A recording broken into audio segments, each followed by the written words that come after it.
Morning प्यारे बच्चों, मैं जय सिंह राठौड़ फिजिक्स लेक्चरर आपको फिजिक्स के बारे में जो शुरुआती जानकारी है कि फिजिक्स होती क्या है उसके बारे में कुछ आपको मैं बताऊंगा। तो 9th और 10th के अंदर आपने एक सब्जेक्ट पढ़ा होगा जिसका नाम था साइंस। और 10th के बाद में कुछ बच्चे आर्ट्स लेते हैं, कुछ कॉमर्स है, कुछ साइंस में रुचि रखते हैं। तो साइंस है वो है क्या चीज़, और साइंस सब्जेक्ट के अंदर और कितने सब्जेक्ट है वो क्या है, किसके बारे में हम पढ़ेंगे, किसके बारे में हम जानकारी प्राप्त करेंगे। इसी के अंदर चलते हुए पहले अपनी बात करते हैं किसकी, साइंस की।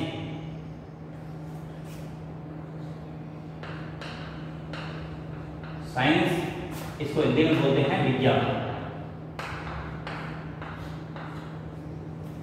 साइंस जो शब्द है उसका लैटिन भाषा में, लैटिन लैंग्वेज है, उसके अंदर साइंस वर्ड को मतलब किस वर्ड से उठा है उस वर्ड का नाम है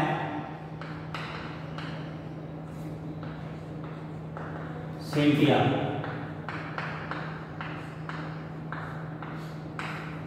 लैटिन भाषा का एक शब्द है सेंटिया, तो इंग्लिश में लिख दो, हिंदी में लिख दो सेंटिया। इस वर्ड से ये निकाला है, और सेंटिया का लैटिन भाषा में जो अर्थ होता है, जो मीनिंग होता है, वो होता है जानना, जानना, टू नो। तो प्रारंभ से ही, जब से मनुष्य का जन्म हुआ है तब से ही वो जिज्ञासु प्रवृत्ति है, मतलब वो ये सोचता रहता है, जानता रहता है भी ऐसा क्यों हो रहा है, अगर ऐसा ना हो तो क्या हो जाए, अगर इसको अपने ऐसा कर दें तो क्या हो जाए। ठीक है, तो हमेशा से ही मनुष्य है वो एक जिज्ञासु प्रवृत्ति का प्राणी है। तभी तो डेली नई नई खोजें हो रही है, आज ये हो गया, अगर उसमें हम इस प्रकार का चेंज कर दें तो आगे ये भी हो सकता है जो हमारे लिए ज़्यादा बेनिफिट है। फॉर एग्जाम्पल, पहले 2G चल रहा था, नेटवर्क की बात कर रहा हूँ, फिर 4G आ गया, उसमें कुछ सुधार किया, 4G आ गया। अब 4G के बाद में आगे उसकी जनरेशन और आ जाएगी, 5G, 6G, 7G जो भी है। 5G तो आपने नाम सुन ही लिया, जो कि अब अंडर प्रोसेस के अंदर लॉन्च साइट वगैरह को लॉन्च होगी। और दूसरा जैसे और देखें एग्जाम्पल, तो शुरुआत के अंदर जो मोबाइल फोन आया था उसका साइज बहुत बड़ा था, लगभग ईंट के बराबर था। अब देख लो कितने स्लिम सेट आ रहे हैं। तो क्या है, मनुष्य हमेशा अपनी, उसने कोई खोज कर दी ना तो वो उससे संतुष्ट नहीं रहेगा, वो जाएगा उससे और ज़्यादा और ज़्यादा और ज़्यादा उसमें बदलाव करके बहुत ही अच्छा बनाया जाए। तो अपनी बात कर रहे थे साइंस की, तो साइंस शब्द है वो किससे बना हुआ है, लैटिन वर्ड के सेंटिया से, और सेंटिया मतलब होता है जानना, टू नो। अब वो किसके बारे में जाने, खुद के बारे में, हाँ हो सकता है तो मेरे शरीर के अंदर क्या क्या चीज़ें हैं, वो कैसे काम कर रही है, अगर उसमें ये डैमेज हो जाए तो क्या दिक्कत हो सकती है। दूसरा, हमारे चारों ओर का जो वातावरण है, प्रकृति है, बारिश कैसे हो रही है, बादल कैसे बनते हैं, तूफान कैसे आते हैं, क्यों आते हैं। तो हमेशा से ही वो जिज्ञासु प्रवृत्ति का रहा है, उसका कोई अंत नहीं है। ऐसा नहीं है कि वो अपनी खोज से संतुष्ट हो गया हो कि ठीक है इसका रिजल्ट मैंने ये निकाल दिया, ये फॉर्मूला निकाल दिया, अब इसमें कोई चेंज नहीं होगा, ऐसा नहीं है।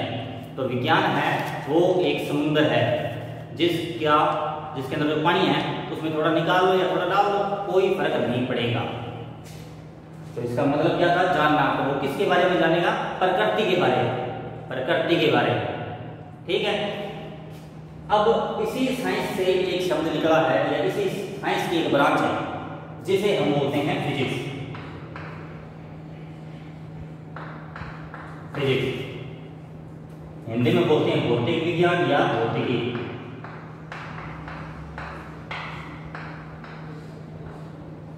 ठीक है, अब फिजिक्स है, फिजिक्स ये शब्द है वो कहां से आया है, ये आया है ग्रीक भाषा से। ग्रीक भाषा में इसको बोलते हैं FUSIS, फ्यूजिन, FUSIS, और इसका मीनिंग होता है प्रकृति। इंग्लिश में क्या बोलते हैं इसको, नेचर।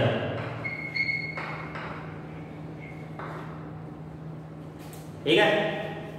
तो फिजिक्स क्या चीज है? फिजिक्स है वो साइंस की एक ब्रांच है जिसके अंदर किसकी स्टडी करेंगे? नेचर की, और नेचर के अंदर जो भी घटनाएं हो रही है, मतलब नेचुरल फेनोमेना। ठीक है। तो फिजिक्स वो साइंस की एक ब्रांच है जिसमें हम नेचर मतलब प्रकृति और नेचुरल फेनोमेना मतलब प्राकृतिक घटनाएं, इनके बारे में हम क्रमबद्ध तरीके से जानकारी प्राप्त करते हैं। क्रमबद्ध का मतलब बरसात हो रही है मतलब सीधे थोड़ी बादल ऊपर से बादल बरसे नीचे बरसात होगी, ऐसा नहीं है। पहले बादल बनेंगे कैसे? समुद्र का पानी है, गर्मी ज़्यादा होगी, भाप बन के ऊपर उड़ेगा, फिर बादल बनेंगे, फिर वहां से बरसात होगी। तो पूरा क्रमबद्ध तरीके से सिस्टमेटिकली तरीके से उसका अध्ययन किया जाए, वो क्या करेगा? फिजिक्स।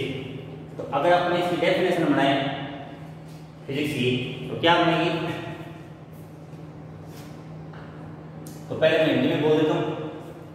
विज्ञान की वह शाखा जिसमें प्रकृति और प्राकृतिक घटनाओं की व्यवस्थित जानकारी होती है। ठीक है। अभी तक देखो इंग्लिश में the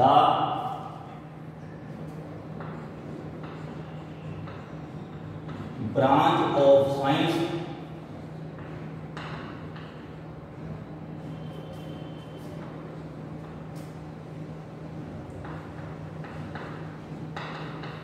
which is devoted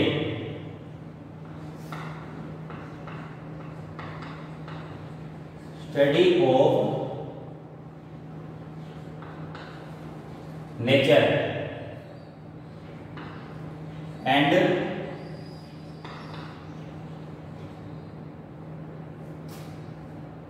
natural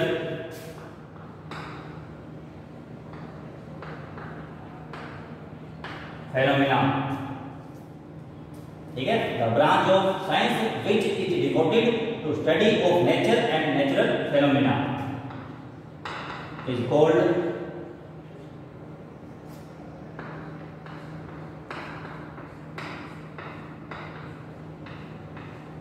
physics. समझा की बात?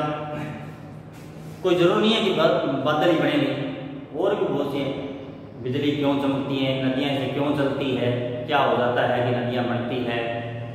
दूसरा, हमारे आसपास देख लो, मैं बोल रहा हूँ, मेरी आवाज़ आप तक जा रही है, मोबाइल के थ्रू जा रही है। अगर आप पास में बैठे होते तो किसके थ्रू जाती, कैसे जाती? अपने चल रहे हैं, चलते चलते रुक जाते हैं, कैसे रुक जाते हैं?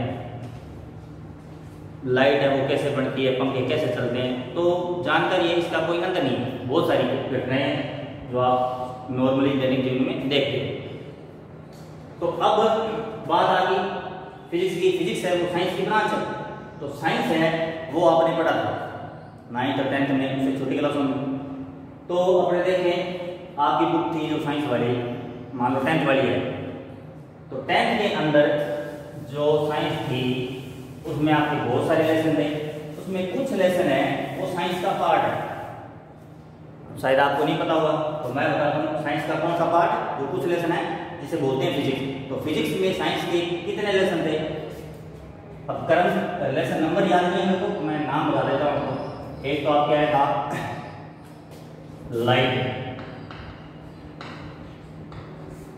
हिंदी में क्या बोलते हैं? प्रकाश। दूसरा इलेक्ट्रिक करंट, हिंदी में क्या बोलते हैं इसको? विद्युत धारा। एक नाम वो था work, energy and power. Work मतलब कार्य, एनर्जी मतलब ऊर्जा, और शक्ति। हिंदी में हो गया इसका कार्य, ऊर्जा व शक्ति। ठीक है, ये 3 लेसन आपने पढ़े थे। तो ये जो 3 लेसन है वो किस डिपार्टमेंट के अंदर है? वो है फिजिक्स के अंदर। 9th है, उसके अंदर थे जैसे एक तो था मोशन, हिंदी में बोलते हैं इसको गति। दूसरा ग्रेविटेशनल फोर्स, हिंदी में बोलते हैं इसको गुरुत्वाकर्षण बल।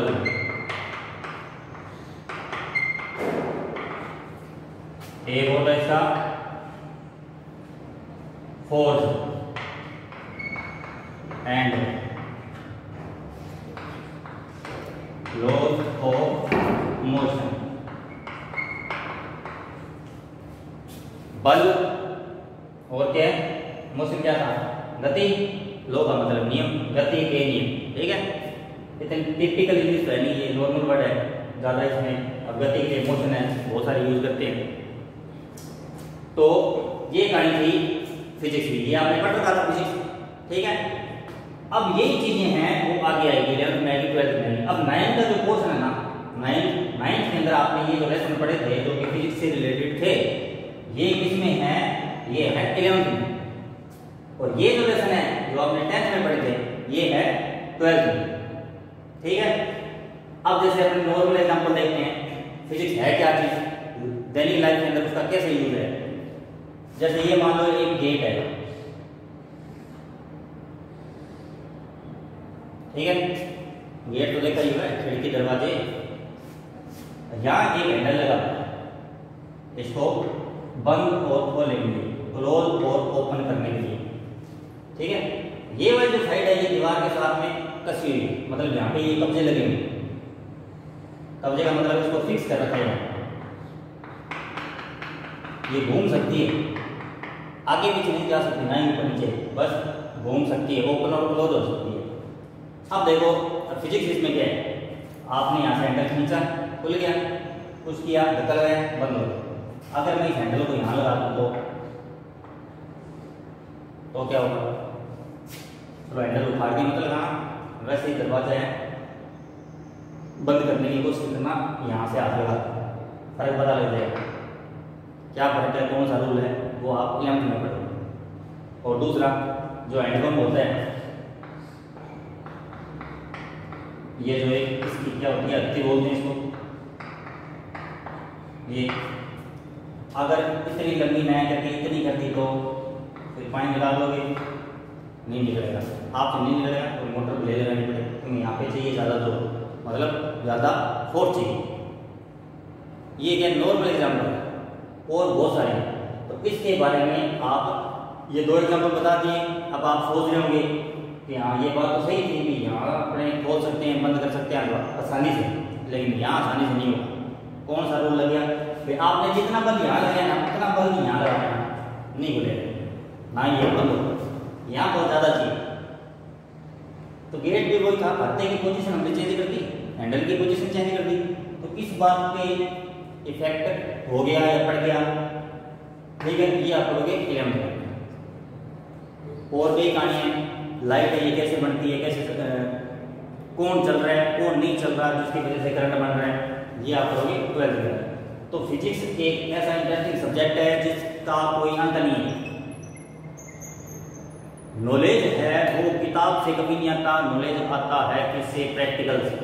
इंडिया के अंदर थोड़ी कमी है लैब लोग की, तो आप सोचोगे किताब क्या है? किताब वो चीज़ है कि आपने किसी ने खोज कर दी, उसने उसको लिख दिया, अब अगली पीढ़ी है उसको जीरो से शुरू नहीं करना पड़ेगा, वो किताब पढ़ेगा, वहां तक तो उसका नॉलेज क्लियर हो गया। अब आगे उसमें वो क्या क्या बदलाव कर सकता है, तो किताब है वो आपके द्वारा जुटाई गई जानकारी का एक उसको इकट्ठा किया हुआ, संग्रह किया हुआ, स्टोर किया हुआ, वो एक अलमारी है वहाँ स्टोर करती है।